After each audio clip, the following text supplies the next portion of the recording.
아멘, 아멘.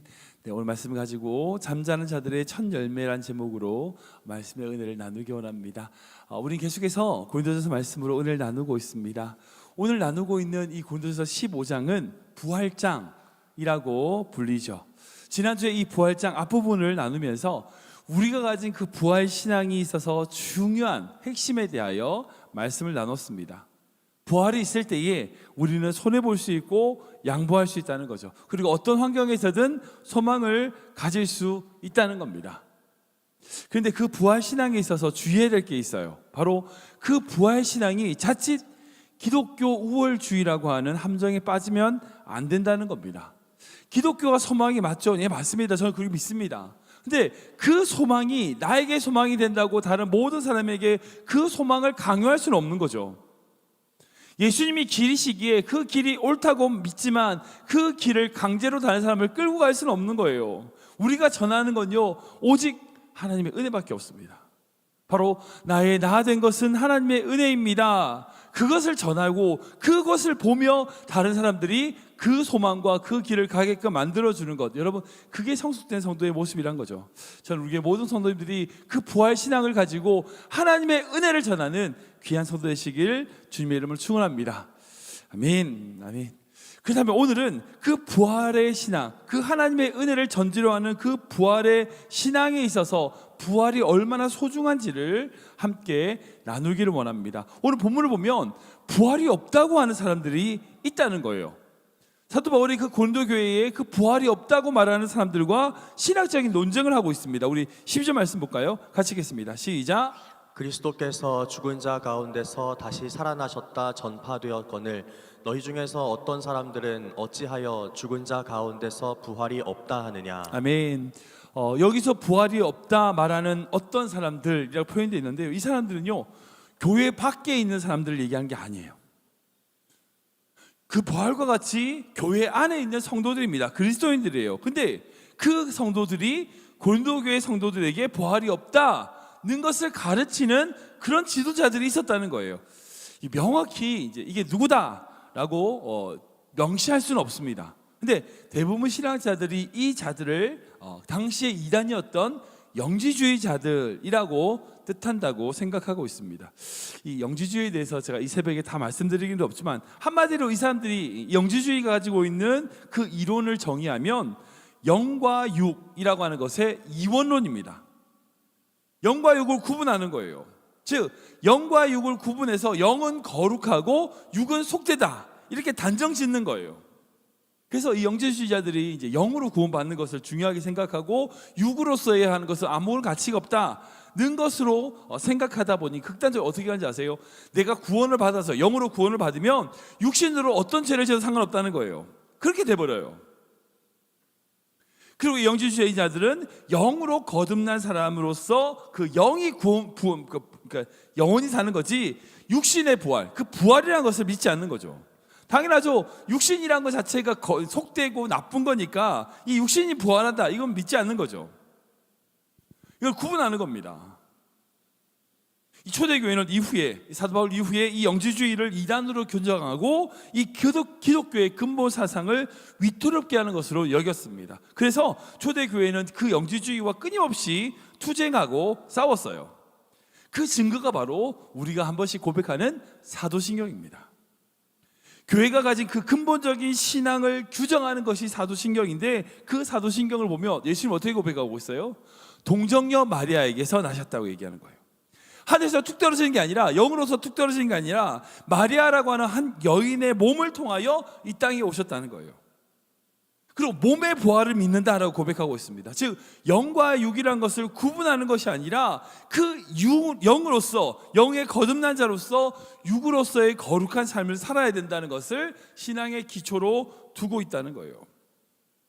그러니까 사도 바울은 이 고린도서 15장에서 부활이 없다고 하는 그런 영지주의자들 내지는 그렇게 말하는 자들의 생각과 달리 예수님께서는 십자가에서 육신이 죽으시고 그 육신이 다시 부활하셨다는 것을 실제라고 강조하고 있어요. 우리 13절 14절 말씀 볼까요? 같이 읽겠습니다. 시작. 만일 죽은 자의 부활이 없으면 그리스도도 다시 살아나지 못하셨으리라. 그리스도께서 만일 다시 살아나지 못하셨으면 우리가 전파하는 것도 헛것이요 또 너희 믿음도 헛것이며. 아멘. 무슨 말씀이에요? 우리 예수님께서 죽은 자의 부활이라고 하는 그 부활이 없다면 예수님이 부활이 못했을 거고, 그러면 우리가 믿는 게 다 헛것이라는 거예요. 다 헛것이라는 거예요. 그리고 나중에 말씀 보면 우리가 거짓 증인이 된대. 잘못된 것을 말하는 증인이라는 거예요. 위증죄를 범하는 거예요. 예수님의 그 부활을 실제라고 믿고 그것이 다시 살으셨음을 믿고 확신할 때에 우리의 믿음과 우리의 가치와 우리의 교회가 하나님 안에서 바로 세워질 수 있다는 거죠. 솔직히 그렇잖아요. 사실 우리가 몸의 부활을 믿는다고 얘기하지만 이 부활을 어떻게 증명할 수 있죠? 과학적이나 뭐 이론적으로 이렇게 증명할 수 있습니까? 뭐 예를 들어서 피타고라스의 정의, 뭐 삼각형 같은 경우는 세변의 각의 합이 180도다. 뭐 이거 증명할 수 있잖아. 빛의 속도는 얼마다. 뭐 증명할 수 있죠. 만류 인력의 법칙, 중력은 존재한다. 뭐 증명할 수 있습니다. 근데 부활이란 것은 그렇게 과학적인 언어라든지 어떤 논리적인 것으로 증명할 수 있나요? 증명 못하죠. 할 수 없습니다. 근데 우리 그걸 믿잖아요. 이론적으로 정리할 수는 없지만 우린 그것을 믿어요. 근데 세상 사람들 어때요? 그게 증명할 수 없으니까 그걸 무시해요. 그래서 어떻게 결론에 가요? 그저 이 세상에서 재밌게 잘 살고 뭐 돈 많이 벌고 즐겁고 행복하면 된다는 거예요. 그게 지금 이 세상 사는 사람들의 삶의 모습입니다. 근데 생각해 보세요. 죽음 이후에 부활을 대비하지 않고 그저 이 땅에서만의 행복을 위하여 살아가는 것이 진짜 행복일까? 증명할 수 없다고 무시하면 끝인가? 아니죠. 아니에요. 그저 이 땅에서 잘 살고 행복하면 땡입니까? 그렇지 않아요. 만약 그렇다면 제일 행복한 사람 누군지 아세요? 누가 제일 행복할까요? 저 정신병원에 있는 사람들이에요. 마치 자기가 왕이래. 왕이야 자기는. 그러니까 뭐 간호사들 뭐 다 있는 사람 다 왕으로서 막 부려요. 자기는 왕이니까 왕으로서 행복하게 살아. 그러면 그 사람이 행복한 겁니까 진짜? 그렇지 않죠. 증명할 수는 없지만 죽음 이후에 부활이 있다는 것을 믿고 그 부활에 대하여 준비하며 내가 지금 어떻게 살아야 될까를 고민하고 사는 게 진짜 행복한 거예요. 저는 그것을 믿습니다. 그 믿음이 있을 때에 지금 우리 삶의 작은 선택과 작은 삶의 가치를 발견할 수 있는 거예요. 그래서 사도 바울은 이렇게 얘기하잖아요. 우리가 불쌍하다고. 만약 부활 없으면 불쌍하다고. 19절 말씀 볼까요? 같이 읽겠습니다. 시작. 만일 그리스도 안에서 우리가 바라는 것이 다만 이 세상의 삶뿐이면 모든 사람 가운데 우리가 더욱 불쌍한 자이니라. 아멘. 맞습니다. 부활 없으면요, 뭐 우리만큼 불쌍한 사람이 어디 있어요? 아니 부활이 없으면, 예수님의 그 부활이 없으면 제일 불쌍한 사람들 중에 한 부류가 저 선교사들, 목회자들일 거예요. 아니 그 부활이 있다고 믿고 정말 대학원 나오고 박사학위 갖고 많아가지고 선교지 나가가지고 몇 명 안 되는 그 외부인들에게 복음을 전하고, 우리가 이제 후원하고 있는 우리 안수아 선교사님, 진짜 아니 뭐 한다고 그렇게 해요? 언어학 박사 받아가지고 그 성경 번역한다고. 아니 그 번역해서 뭐해? 부활 없는데. 지금 요르단 선교사님, 황교사 선교사님, 여러분들, 아니 그런 분들 왜 그렇게 살아요? 자기 사업 다 정리하고 그냥 그렇게 선교지로 열심히 사역하는데, 아니 그렇게 왜 살아요? 부활 없는데. 초대교회 성도들 보십시오. 수많은 박해와 조롱거리로 사자밥이 됐어요. 비참한 죽음을 당했습니다. 당시에도 그랬었어요. 만약 부활 없으면요 진짜 불쌍한 사람들이죠. 그러나 그렇지 않다는 거예요. 부활이 있으니까, 그 부활의 소망이 있으니까 그것을 믿고 의지하기 때문에 절대 불쌍한 사람이 아니에요. 부활이 있기 때문입니다. 그것이 부활이 실제가 되면 지금 우리의 삶의 태도와 삶의 자세가 바뀔 수 있어요. 바뀔 수 있어요.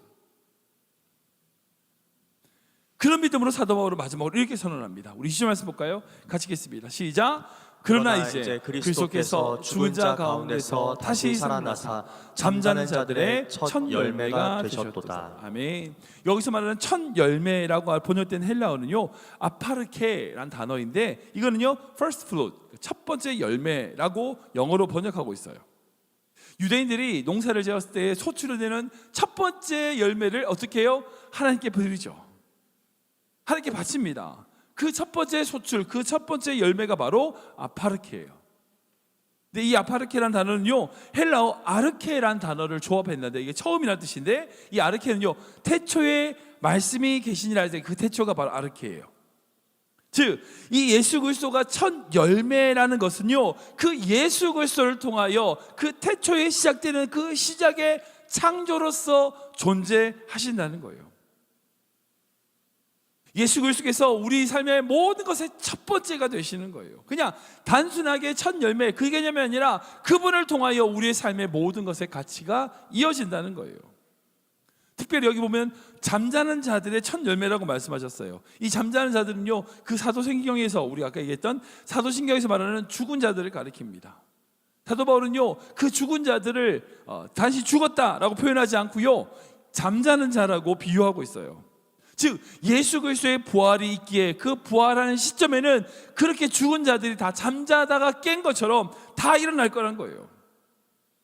그리고 예수 그리스도의 부활 사건을 통하여 우리에게 그런 소망으로 나아가게 된다는 것을 선언하고 있는 겁니다. 여러분, 예수님께서 우리를 위하여 부활하신다는 것이 어떤 의미일까요? 이 뒤에, 바로 뒤에 이렇게 이어지고 있습니다. 21절 22절 말씀 볼까요? 같이 읽겠습니다. 시작. 사망이 한 사람으로 말미암았으니 죽은 자의 부활도 한 사람으로 말미암는도다.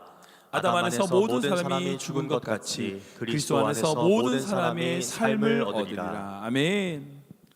바울은 지금 선언하고 있습니다. 아담이라고 하는 이 원죄를 지은 이 죄인으로 말미암아 모든 인류에게 죄가 임했어요. 마찬가지로 예수 그리스도의 그 부활이라는 사건을 통하여 모든 인류에게 생명과 삶이 얻게 된다는 거예요. 마치 그런 거죠. 어떻게 한 사람이 있는데 다 돼요? 예를 들면 이제 국가대표 선수, 유도의 국가선수 대표로 한 명이 갔는데, 예를 들어서 이제 일본 선수하고 딱 해서 다 이겼어. 대한민국이 이겼습니다. 말도 안 되죠. 아니요, 그 선수가 이긴 거예요. 근데 그 국가대표가 이긴 것을 우리나라가 이긴 것으로 생각할 수 있는 거죠. 모두의 승리가 되는 겁니다. 왜? 우리 모두를 대표하는 한 사람이니까. 예를 들면 또 그럴 수 있겠죠. 어느 나라가 잠깐 어떤 위태로운 상황에 빠졌어. 큰 나라가 공격해 온 겁니다.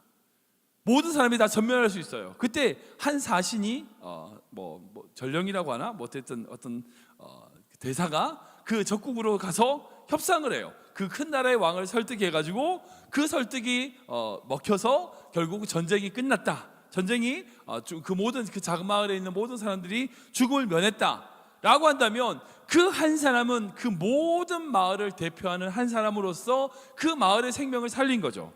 예를 들면 그렇게 할 수 있는 겁니다. 그러니까 예수 그리스도께서 우리를 위하여 부활하셨다는 것은 단순한 예수 그리스도 한 명의 부활이 아니라 그 부활을 통하여 우리의 부활로 이어질 수 있다는 거예요. 여러분, 이게 우리가 가진 복음의 기초입니다. 복음의 핵심이에요. 예수님의 부활은 단순하게 예수님 부활하셨구나, 그게 아니에요. 나의 부활이 되는 거예요. 그분의 부활이 믿을 때에 우리는 이 세상에서 비참한 자가 되지 않을 수 있어요. 불쌍하지 않은 자가 될 수 있는 겁니다. 우리는 다시 살아나는 그 믿음으로 오늘 하루를 살아갈 수 있다는 거예요. 말씀 정리하겠습니다. 사랑하는 여러분, 부활은요 실제입니다. 허공에 떠다니는 어떤 이론이나 그런 가치가 아니라 지금 우리의 인생 끝에 어떤 것이 일어나는지에 대한 중요한 핵심 가치입니다. 우리가 부활을 믿으면요, 그 부활을 믿음으로 말미암아 우리는 어떤 삶을 살지를 결정할 수 있어요. 삶의 태도가 달라지는 거예요. 부활을 믿을 때에 우리의 삶의 방향이 달라질 수 있습니다. 그 부활이 우리에게 소망으로, 신앙으로 세워진다면 우리는 기꺼이 주님이 원하시는 십자가의 길을 걸어갈 수 있어요. 단순하게 얘기하면 그래요. 왜 십자가의 길을 걸어가지 못하는가? 왜 주님이 원하시는 삶을 살지 못하는가? 이유는 한 가지예요. 부활을 안 믿어서 그래요. 말은 그래요. 예수님 믿고 부활하는지 믿어요. 말은 그렇죠. 그러나 실제로 안 믿어요.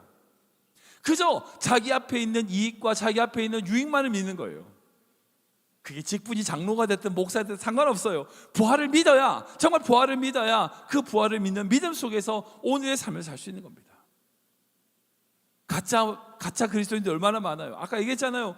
그렇게 부활이 없다고 주장하는 사람들이 다른 사람이 아니라니까요. 그리스도인들이라니까요. 이단으로 나중에 정죄받았지만 당시에는 이단으로 정죄받지 않았었어요. 그리스도인들이었어요.